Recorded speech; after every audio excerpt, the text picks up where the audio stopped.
Magic is a free weekly event run on Magic Arena where players participate in various formats for a chance to win individual rare cards and cosmetics. This week's event was changed to Historic Brawl after the unexpected error of last week. I haven't covered much H-Brawl on the channel before, but I do have a decent collection of decks that I'd love to showcase on the channel if you'd be interested in the future. Anyways, I'll be piloting a Jeskai Tempo deck this week, helmed by Narset and Enlightened Exile. Narset gives all of our creatures prowess, but more importantly for this deck, she can play non-creature spells from both graveyards whenever she attacks. We run plenty of removal and counter spells to stop our opponents dead in their tracks, then refuel with cantrips and card draw spells like Discover the Formula and the One Ring. I'd be here all day if I went over each of the 100 cards in detail, so as always I'll leave a link to the deck list in the description for your reference. Will Narset help us outvalue and outplay our opponents? Let's find out. Alright, it is Midweek Magic time. We're here with some H-Brawl, and our first match is up against a Nicol Bolas Dragon God. That's making me think pretty hardcore control, probably some Planeswalker spells. This hand seems decently okay. We do have some ramp and Cold Steel Heart. Teferi being a nice payoff if we can draw land number 3 is pretty good. Other than that, I mean, I think this is fairly decent, so we'll just keep and hope for the best. We'll start with our Command Tower. That allows us to tap for all colors of mana, which is very nice when we have a 3-color commander. Our opponent just plays a tap land. That is cool with us. So I think we're going to go out and run Cold Steel Heart. Is there any color we need more than any other? I guess probably blue at the moment. We'll just set that up for blue. Depending on what our opponent does, maybe we'll just run out Key to the Archive, but it looks like they definitely got something to do here. Tenacious Underdog? Alright. So they're more mid-ranging than I thought they'd be. We'll go for a Key to the Archive. Now what's nice about this card too, is that we can grab... what do we really need? I guess we can grab a Day of Judgment just in case things get out of hand. We'll chuck the Aether Channeler. What's nice about this is that a card like Key to the Archive actually makes us discard a card after we draft. Yeah, we'll take the 3 damage there. And then you can play the card with Narset once she hits the battlefield.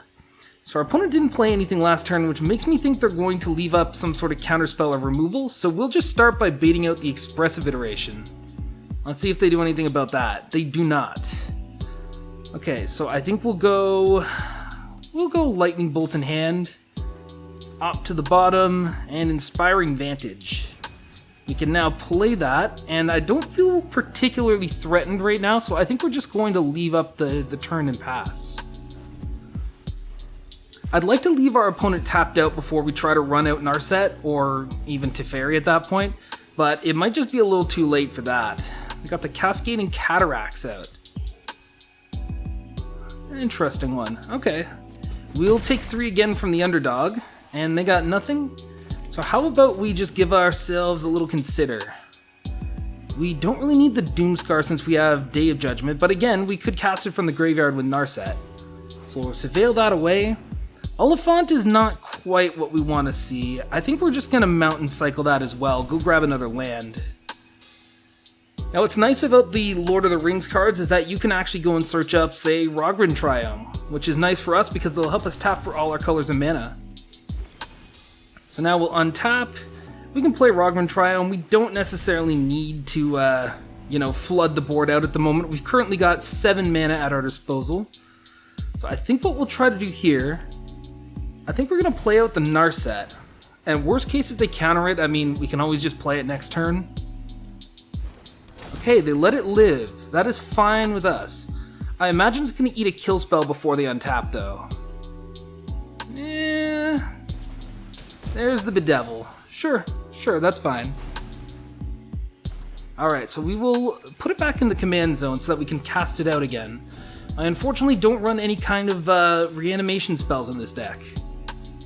Are we going to get the Bolas? We're going to get Dreadhorde Butcher. Interesting one. I wonder if this is supposed to be some kind of reanimator deck. Either way, I think we'll just bait out the Lightning Bolt on the Tenacious Underdog. If they counter it, then that leaves us open to start with Teferi next turn. I guess they just take it. I mean, I would do the same, to be honest with you. Alright, another land. It's not quite where we want to be right now. I could use some more card draw spells. We'll go for another Narset. And worst case, they just counter it. We'll play Teferi next turn. Yep, there you go. we will put it back in the command zone. It's going to cost 8 mana now. Yeah, we're really flooding here. Alright, there's the Bolas. There's the Bolas. And they had to use their Cascade Cataracts, I assume, to just generate the mana. Exile something? Sure. Sure, why not? Alright, we're going to get hit again with the Dreadhorde Butcher. Alrund's Epiphany is a good one to hit. I don't know if we just run that out right away, though. I mean, we got the mana for it. You know what? I think since they're tapped out, we'll play Teferi first. We'll be smart about this. Does he... Oh, he gets the abilities of Teferi as well? I didn't know that. I guess it's all Planeswalkers. So we'll untap an artifact, we'll tap down the creature, and sure, we'll just untap a land. And then we'll go for an Alrund's Epiphany. I wonder if that'll be enough to get him to scoop. I mean, usually once you see the extra turn spells, that's when things get a little gross. We'll go for the Narset now that they're tapped out. And I think we're just going to -2 Teferi. None of these are particularly great. I guess we'll grab the Replicating Ring. We can play out the Sokenzan for turn, and then just cast out the Mana Rock. And pass the turn. Unfortunately, Bolas is probably going to be a pretty big issue now. Vraska, that is a good one. That is a very good one. Now they can turn... Is it any permanent? It's just a creature that becomes a treasure. Okay. Yeah, that's a bit unfortunate. And sure, okay. I think this one's pretty much in the bag here. I mean, unless we draw something that really gets us back into this game, like, I don't think we have much of a chance. Yeah, that is not going to help us. Alright, GG opponent. Alright, so we got Kiora, Sovereign of the Deep this time. I've never seen this commander be played against me before. I imagine it's just a sea creature deck like most of the sort of Simic Kiora decks are. This hand looks good. We got a decent amount of ramp. Flame of Anor is a very good card. I think we're just going to keep this as is, and we'll start off... I guess we'll go for an Addercar Waste, and we'll hold up the mana to consider. Don't need to do that just yet. That's the beauty of instant speed. I don't think they're going to counter this. I'd be very surprised if they did. Okay, Spikefield Hazard. Not necessarily what we need at the moment. I think we're just looking for more... Yeah, that's a pretty good card. 2 very good cards in a row. Let's go and just start with the Mind Stone. Getting us ramped out into a turn 3 Narset would be pretty good, but Narset is also a lot better, you know, after you start getting stuff in the yard. Alright, opponent's taking quite a long time to figure out what they want to do. We'll just go ahead and play a land, and then I guess we'll just play Guardian Idol. And then we can leave our mana up. We've got the mana to hold up for Lightning Bolt. We can Jwari Dispute something that they decide to play. Yeah, we're just going to Jwari Dispute that. I mean, being able to counter, like, ramp, especially if it's ramp that they potentially kept, like, their hand for, is very powerful. Flame of Anor is pretty good. They are tapped out now, so I think we'll just drop the Narset. And then hopefully as long as Narset sticks around on the battlefield, we're potentially able to draw 2 cards, then attack, then draw another 2 cards. That'd be pretty sweet. Druid class is fine. That's not that threatening. Emergent Sequence is okay. So this is going to become a 2/2. Sure. Yeah, we'll let you do that, buddy. Got another land out. That's not quite what we need. So I think I'm just going to bolt this. I want to try to stop them from ramping as much as I can. And then we'll go for a Flame of Anor. We'll do it on the main phase just so that we can flash it back with Narset again. Oh, okay, guess that's our only red source. Alright, never mind. So we will go and attack. Now, Narset can steal stuff from their graveyard, and I think that's what we're going to do, because we don't have much going on our side here. So we're going to Cultivate. As weird as it sounds, we're going to have the Cultivate in the Jeskai deck. So we definitely need some red, and I think all of our other colors are fine, so I think we'll just go for 2 mountains. Alright, and then we'll let the combat damage go through. That's a solid 5 to the dome. And we'll pass the turn. So we'll hold up the Flame of Anor for next turn. Hopefully they don't deal with the Narset. It's kind of only like fight spells and bounce spells in these particular colors. Topiary Stomper. That's a pretty decent one. They're gonna gain some more life with Druid class. So I guess this doesn't really have anything to do at all with sea creatures, at least from the looks of it. Unless the goal is just to, you know, really hardcore ramp into these things right away. Either way, we're gonna sack the Mind Stone. Draw into a land, and I think before that becomes an issue, I'm just gonna Swords to Plowshares it. Alright, now we'll get to our turn. We'll play out... they already know about the mountain, I guess we'll just drop that. So we'll start with a Flame of Anor. We will draw 2 cards for ourselves. Trigger the Narset. Those are some good cards to hit.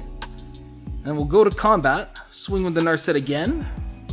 And oh, look at that. It's a nice little Flame of Anor in our graveyard. So we'll cast that again. We don't have anything on their side to destroy, and we don't have any creatures to take down. So we'll just draw some more cards, and then grow the Narset even bigger. There we go, that's 5 damage straight to the dome. Pretty much undoes everything that we just saw. And then we'll go ahead and play Teferi. Teferi's a good one to grab. So we'll plus Teferi, untap the Guardian Idol, untap Narset, and untap a blue source. And then we can play Chromehose Sea Shark, which might be getting countered? Sure, that's fine. That wasn't something that we desperately needed. Our opponent's got a pretty big comeback to make. Nissa will definitely get you there, though. Alright, so they're gonna put some counters on their land. Luckily, it's not big enough to fight through the Narset. And we can also start taking out their lands because I have a Path to Exile and a Lightning Bolt in the graveyard. So if we can start killing their lands and then taking down the Nissa, that would be pretty amazing. They're going to uptick the Druid class, so this lets them play additional lands each turn. Nice, okay, the Esper Sentinel is a pretty nice one to hit as well. We'll go ahead and play Esper Sentinel. And then, I think we're going to wait on Teferi. We're going to start with an Opt. We're going to grow both of our creatures. Steam Vents can go to the bottom. I'm looking for another spell to cast. That's not really it, is it? I'm looking for another spell to cast so that we can flash back from the graveyard. Okay, that'll trigger the prowess, all right. Not the most exciting card out there. So we're gonna cast this. Narset's gonna grow to 5 power. We'll say, I don't know, white. White's a pretty common color in this deck. So now we'll go to combat. We can swing at the Nissa, and then the card that we cast from our graveyard will then trigger prowess and make it take it out. So we'll go ahead and do that. We will cast the Lightning Bolt back and kill the land. And then this 6 loyalty Nissa should just fall right away to it. This is a pretty scary threat, so it's nice to get that one out of the way. And now if they try to cast the Kiora, we've got the Wash Away. I think this game's almost in the bag. Another land is fine. They keep gaining some life, but it's not gonna matter that much. Potentially the other problem... Okay, they're just gonna play Kiora. We're gonna go ahead and counter that. Trigger some prowess.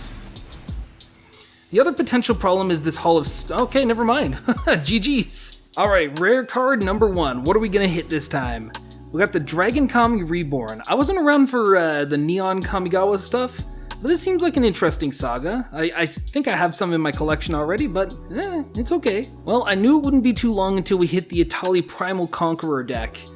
This seems to be going like everywhere on H-Brawl right now. You basically just ramp into Etali, and then you either just take them out with the, the Blightsteel Colossus that's indestructible on the back, or you just keep, degenerately using the front side of it over and over again.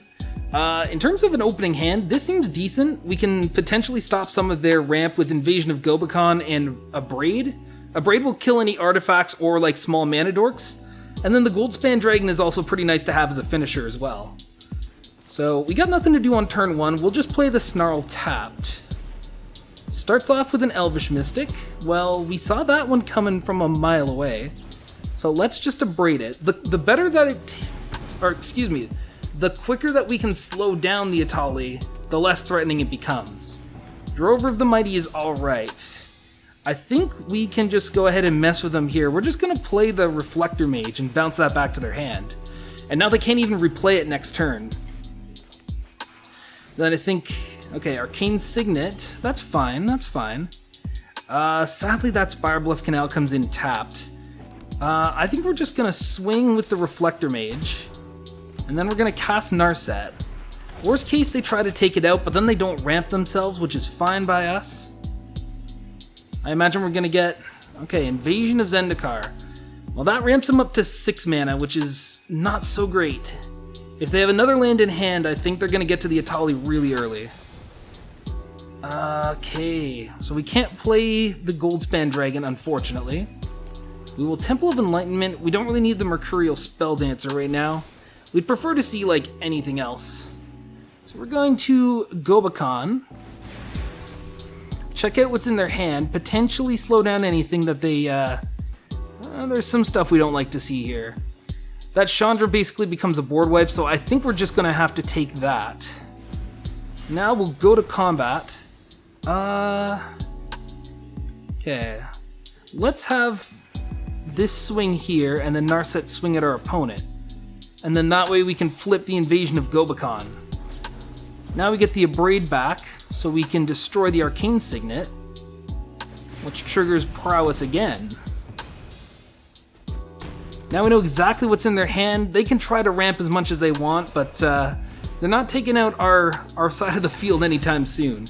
Plus next turn we can drop the Goldspan Dragon. That's gonna look pretty good.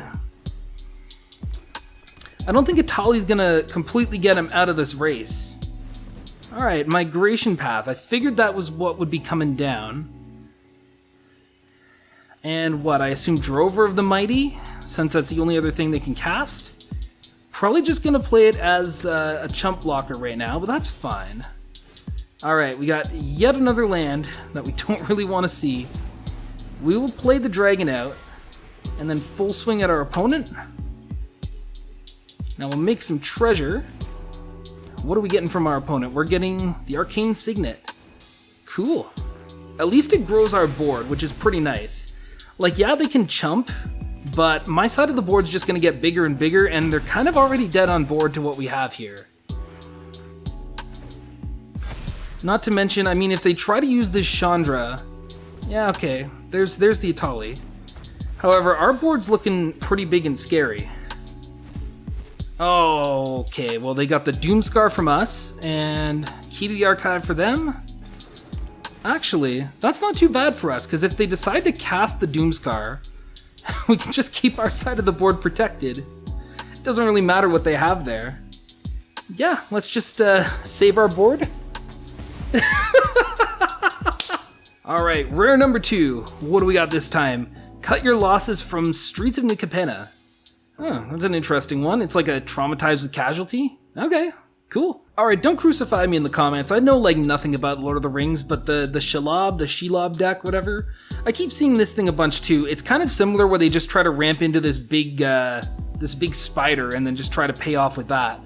Luckily, it looks like we have a pretty good hand to deal with it. Between the Counterspell, Ledger Shredder gets us to draw stuff.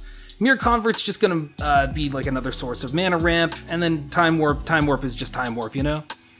So we're gonna keep this. This seems pretty good. Alright, Stormcarved Coast. We don't necessarily need anything up on turn 1, but being able to hold up the Counterspell on turn 2 is pretty cool. So there's the ramp. We kind of expected that. I think we're just gonna play the Mirror Convert for now, just because we don't have a white source otherwise. So depending on what they have, because obviously they're a black deck as well, they can try to start killing our stuff. But then that puts them off of the Shelob plan, the Shelob. I don't know how to say it. Feed the Swarm. Okay, that's fine. They're not ramping this turn, which is fine by me. So we'll play the Otawara. They're still pretty far away from their commander. So let's just go ahead and drop the Ledger Shredder. And then hopefully next turn we draw a land. We can play Key to the Archive. If they decide to kill the Ledger Shredder, then like, it's alright. Invasion of Zendikar. Alright, plans have changed. I think we're gonna have to hold up some mana to counter a spider. Alright, well there's that land that we were looking for. We got enough blue sources, so we'll play this on red. And then I think we'll just pass. Well, we'll get in, I guess. They can't exactly flip the Invasion of Zendikar right away. So if they just immediately go to cast their commander, we go to counter it. Or potentially Brazen Borrow it. It's ward 2, right? Yeah, there we go. Alright, well there's the Shelob. I think we're just going to counter it. We're just going to stop them from doing anything. It seems like they don't have another land to play, otherwise they wouldn't have tapped down the Mystic. So we kind of at least basically time warp their turn again. Our opponent's still got stuff to do. Okay, so they just had the tap land. That is fine. I think just to put them off a little further, I'm just going to go ahead and Petty Theft and bounce their Elvish Mystic. We at least get that, and then... Honestly, I like Flame of Anor, but it's definitely the least important card to have right now. Playing another land, alright, that's pretty good. That's pretty good. I think we're just straight up going to Key to the Archive and see what we get off of the draft. The counter spell is pretty good. I think we're going to take that and... I mean, I guess we're going to dump the Time Warp. It's going to look a little weird for sure. But that is okay. You know, we can get Narset out, we can start prowessing, we can eventually just hit the Time Warp for free. So are they going to play the Mystic again? Or are they going to do something to potentially flip the invasion? Vorinclex. Alright, Vorinclex is a big scary monster. So hopefully this doesn't just spell our doom. Are they going to target the Ledger Shredder? Like in the worst case we get to connive off of it. I'd rather keep it alive for now, though. At least it could maybe block Vorinclex in a bit. Okay, One Ring is... that's a pretty good one to hit, if you ask me. I think we're just going to play the Narset here. Worst case, they try to kill it or cast their commander. We have Counterspell backup. And then we've just got the One Ring that we can do, like, whatever we want with. Alright, they're staring at our creatures. They're reading them. They're reading them up. Master's Rebuke. Alright. I don't want my commander to die, so we're going to counter that. I'm going to get some prowess triggers, trigger the Ledger Shredder. I like Chandra, but we can cast that easier for free from the graveyard. Plus the One Ring is just kind of nuts. So we'll swing with Ledger Shredder. Oh, it's got the reach. Oh, I think that was a pretty fatal mistake. The Great Henge. Yep. Elvish Mystic, draws them a card, gets a counter. I imagine they're just going to swing at their invasion. Maelstrom Pulse, oh my god. Well, on the bright side, this One Ring saves us from damage for a turn. They're just going straight at us. Alright. Well, if that's what our opponent's got planned, at least we have One Ring backup for that. Except they are perfectly in the spell, or in the color identity for Terra Sunder. I've never seen Seraph Realm Eater before. This is a weird one. Alright, we're just going to slam the One Ring down as soon as I can grab it. Alright, that'll keep us safe. And there's no shame in, you know, just using it right away. Narset's good, but it's just going to immediately die on this board, so I think we'll just play it out next turn. Alright, Vorinclex is going to activate. It's going to flip over, and they mill 10 of their own. Alright, what are they going to hit for creatures? Do they hit anything? Okay, they hit one creature. Acolyte of Affliction. Interesting. Okay, so that gets a counter and they draw a card. And then they get to grab any permanent they want from their yard. I imagine it's probably Binding the Old God? Yeah, that's looking like it. They can cast it, but what do they even blow up? I guess Key to the Archive? That actually might be their mistake, because that's the only way that we could cast, you know, some kind of potential board wipe or something that we really desperately need here. So they're gonna smack the invasion. They're gonna flip it over. They get a 4/4 land, essentially. That's fine. That gets a counter. They draw a card. Man, the green deck that we're up against is doing a better job at card draw than we are. And the fight rigging. They must have just drawn that. There's no reason they wouldn't have used that before combat. Cool, they hid their card away. So we'll just flash out Brazen Borrower just to have a creature on the battlefield. Alright, so I think now we are in desperation mode. So we're going to draw some cards with the One Ring. We're looking for a board wipe. That's not a board wipe. We'll go Narset. I don't know why it always like auto taps that first. Damn, I think that I don't think we were going to hit a removal spell anyways, but that definitely messed us up big time. Yeah, let's just kill the land. Yep, and that's about all we can do. I imagine our opponent's probably going to win this. Distribute 7 counters? Yeah, that pretty much just kills us. Well, Tom Bombadil is a pretty fun one. You get to play basically all the sagas that you want out of this. It is a 5-color deck, so it's going to be a lot slower, and so hopefully we'll be able to out-tempo our opponent. This looks decently okay. You know, we have the Chrome Host Sea Shark, you know, just going to be able to help us generate some tokens. We got the Hullbreaker Horror as well. That's going to be more of a late game threat, but you know, by the time we manage to drop it, I think we'll be in a pretty good position. All right, let's just hold some mana up. They may be a 5-color deck, but they're probably just going to drop like some Triomes early in the game. Yeah, that's what I thought. So let's go ahead and consider. Narset is... we don't have the second blue source to cast it, so we're just going to put it in the yard for now. There's the blue source that we needed to cast it. Okay, well that's alright. Time Warp is a pretty good one to hit.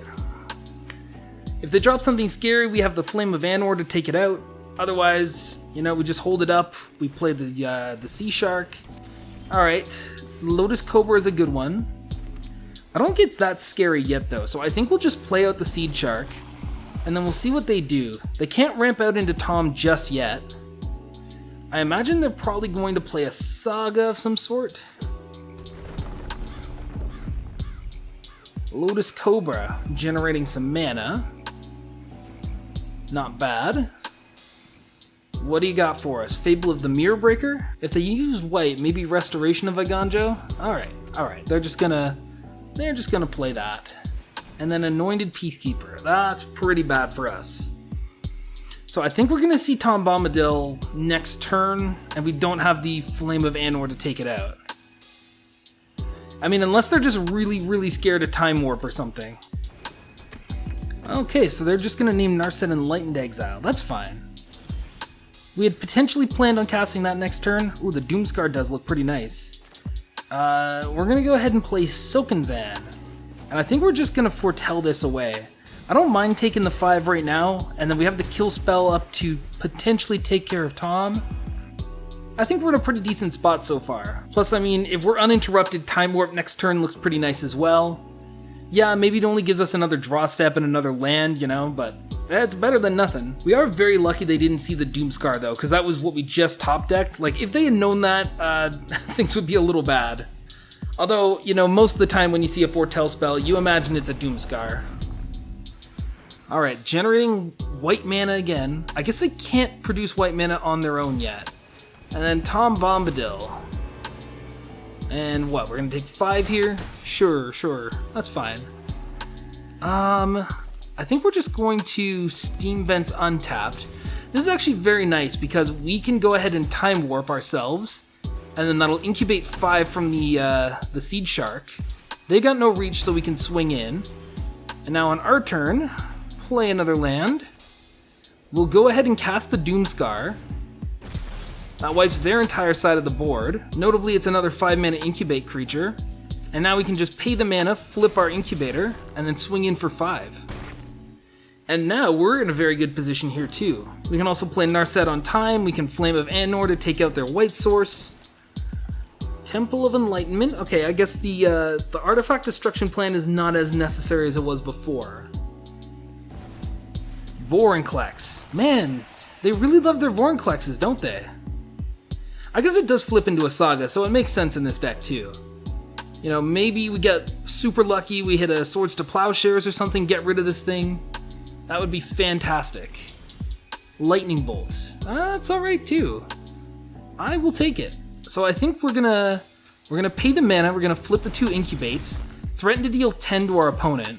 They're probably gonna block one of them. There we go, so there's 1 Incubator blocked. And then we'll go ahead and Lightning Bolt it since they're completely tapped out. I'm glad to trade a 0 mana value token for that. And then we'll hold up the Flame of Anor, depending on what they play out. If they play Tom, I mean, we'll just kill it and swing for 5. That seems pretty decent. Alright, so there's Tom. We might even just get them to scoop the game by doing this right here and now. So let's deal 5 to Tom. There's no sagas to keep him safe. And I don't imagine we're seeing Tom for a good long while, if ever. Alright, Wash Away is another really good one. That'll help keep us safe too. So we're going to swing in, and then we'll go Ledger Shredder, and then we'll hold up the mana so that we can potentially cleave lists and just make this like a regular counter spell. Or I guess a cancel, considering it's 3 mana. And then if we get a land at some point, we have this Hullbreaker Horror that, yeah, it's maybe worse on Arena, but I mean, it's still pretty much a game ender. The Binding of the Titans. That's fine. That's not that scary. They hit some pretty decent stuff here, though. Lightning Helix would have probably gotten us the game next turn. Although if they don't do anything to deal with our board, then they're kind of dead on board as is. Play another land. Entish Restoration. This is just... yeah, that's just another Harrow, isn't it? Alright, draw a card. We don't really need the Faithful Mending here. So I really do hope that they have a plan here and they're not just ramping out, you know, unaware that we got the win on the board. Restoration of Iganjo. Yeah, that's not going to get them there. They are still very much dead on board. Go ahead and grab your planes all you want. We are just going to take the easy route and swing in for lethal. Good game, opponent. Alright, and let's check out that cosmetic. We got another Lord of the Rings card, Eleanor Gardener. Never heard of this card before. I feel like every week I keep seeing like a brand new Lord of the Rings card from one of these. So another week's gone by, another Midweek Magic. I'm pretty happy with the way that this deck played overall. I know when it comes to H-Brawl, like, the win rates are a lot less consistent because it's a singleton format. You're not reliably going to see the same cards over and over again. It's not the traditional build of Narset where you just play a bunch of tokens and out-prowess your opponents, but I had some success with it, but much less success than just a general tempo deck. So if you enjoyed what you saw today and you want to see more in the future, go ahead and leave a like down below. Make sure to subscribe to the channel for more Magic the Gathering content in the future, and until next time, take care. Oh, and I'm also on social media. Okay, bye!